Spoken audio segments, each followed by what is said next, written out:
Episode 1 of I really don't know how I can keep this up, but why not?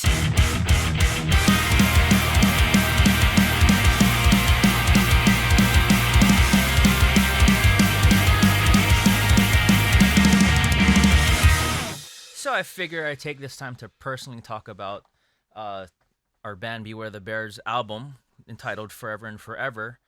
Uh, Stoked to say that the album is one of the finalists in the Hoku Hanohano Award Rock Album of the Year category, which is crazy, by the way. I don't think it has officially sunken in due to the fact that the award ceremony was supposed to be last month, but due to everything going on, it's either getting pushed back, canceled, or pushed back, or something, but we'll figure it out. But anyway, how that album came about was my good friend Justin Lamantia is the lead singer and the leader songwriter of everything going on in that band. We kind of touched bases around 2014, 2015 ish area. We kind of just crossed paths on social media. He posted a acoustic demo of the first single that we ever released called "At the Bar," which I believe was old material that he prepped for his previous band that he was in, but that didn't really take off. Luckily, because now that song is ours. Anyway, where was I? Yeah, talking about that song. I reached out to him. I was like, "Hey, this song has potential of getting to the next level of being like a full band arrangement, if you will." Because honestly, like right when I heard that acoustic demo, I already envisioned how it could sound as a full band recording. If not, I can visualize it being played live on stage with him or just watching it as an audience member. But yeah, I mean that recording kind of led to other stuff. Whoa, clean up your stuff, Zach, before you attempt to do a mediocre podcast. Yeah. So we get that song rolling at the bar. We release it, I think, that upcoming New Year's Day, I believe it was, and then yeah, that song got a lot of feedback, a lot of hits, which is something that Justin and I weren't thinking or seeing something going that far. I mean, which was pretty cool because we got a lot of feedback, and then we decided to keep the recording momentum going, if you will. So that led to a few other tracks that, if you are an old school Beware the Bear follower and fan and friend, you notice that we released other songs called Sad For and stuff like Simple Jack and other stuff. It's leaving my head. I don't even remember the track listing right now. But yeah, that led to other stuff. Um, we were joking around. I was like, hey, why don't we just release an EP? And then as we kind of got even more momentum finishing the songs, like, you know what? Why don't we just shoot for an album? And we're like, yeah, why not? Like we're on our own time, our own dime, and the only thing that's stopping it is just me and him. And yeah, that album started off, or that project at the time started off with just me and him. And then towards getting gigs, we picked up two other people, our friend Bryson and our other friend Michael, who happened to be in other bands previously at the time. And then things just happened where the timing was right, and we just formed this pop punk quartet, if you will, which in wow, and that added to a whole list of things that we accomplished, but I'll save that for another day, I guess. I want to keep this more album focused. But yeah, that led to other recordings, which led to more material being brought as an album.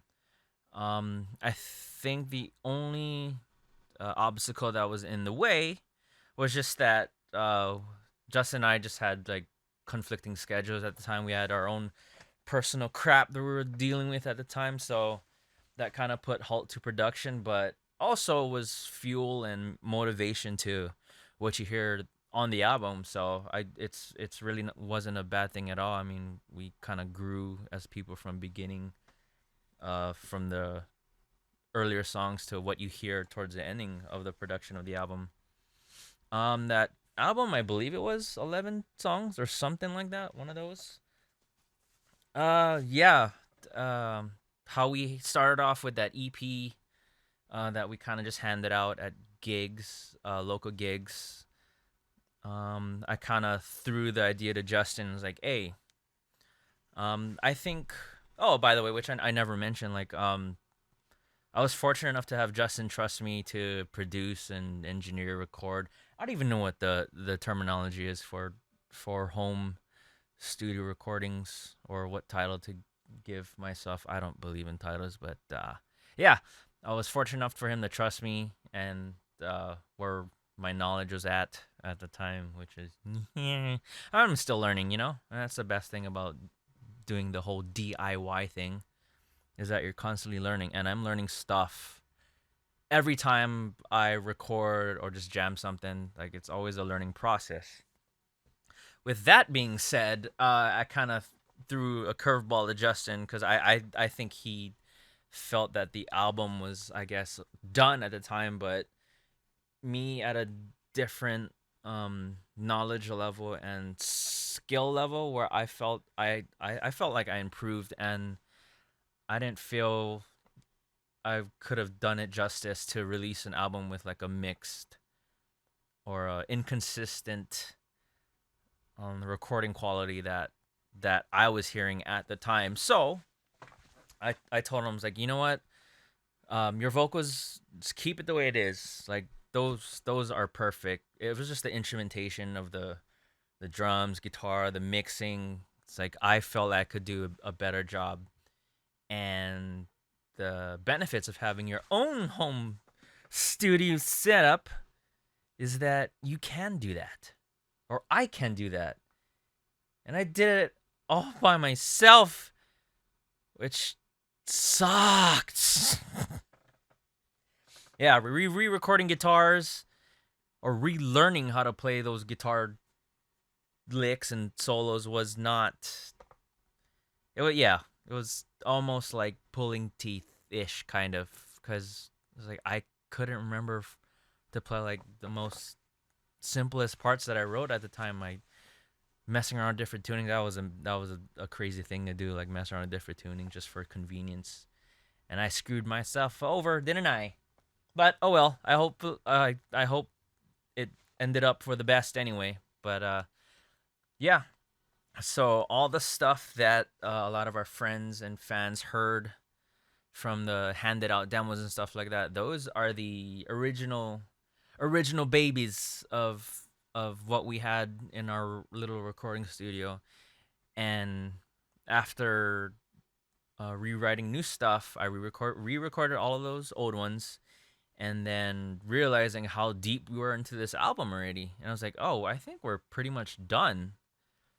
But for the fact of getting it to an official time limit for it being a, I guess, LP long play release, or like a official album release, we decided to track one more new song, which is a very mature 180 sounding track from the previously stuff we wrote. And I got to give all of that to Justin, from what he started with At the Bar, to this song in particular. It's called "This Is the Way."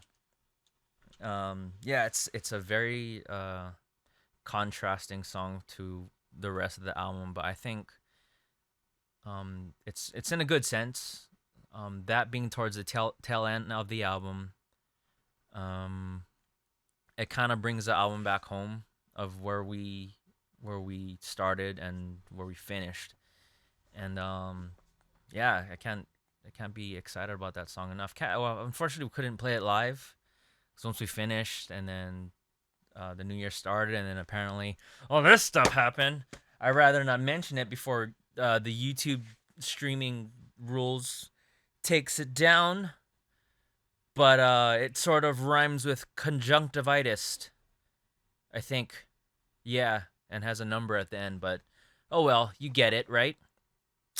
Yeah. Anyway, With all those um, out of the way, we had the album done, and we had no idea what to release as the official single of the album. But at the time before we finished, This Is the Way, I believe we tracked and kind of almost finished and almost mixed and mastered this song called Skin Over Skeleton. Or was it Skins Over Skeleton? I can't remember. I'm such an awful band member. I apologize, Justin, from the bottom of my black heart. Ugh.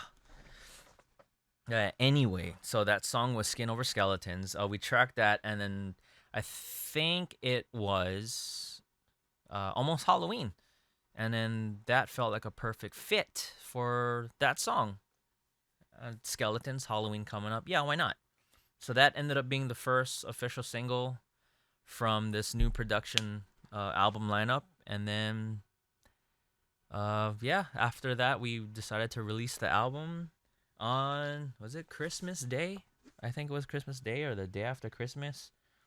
And then we didn't even mention anything. We just, yeah, why not? Just drop it. It's like, we'll just see what kind of buzz we'll get from that. And we got a lot of buzz from, I'm pretty impressed from the feedback and how much people got wind of it, considering that we decided to not do any advertising for the first 2 days, just for kicks, you know. But it worked out for the best. And even more so, I mean, coming back to the Hoku, we got nominated for Rock Album of the Year, which is insane.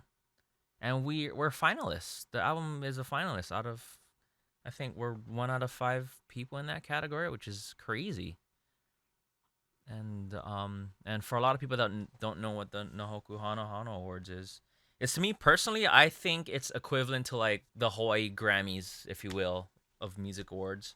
And it's a big event with all local artists from traditional Hawaiian music to jazz, instrumental, to rock, and the recently established alternative and metal categories. It's a pretty crazy event if you ever get the chance to see it on TV or be there in person.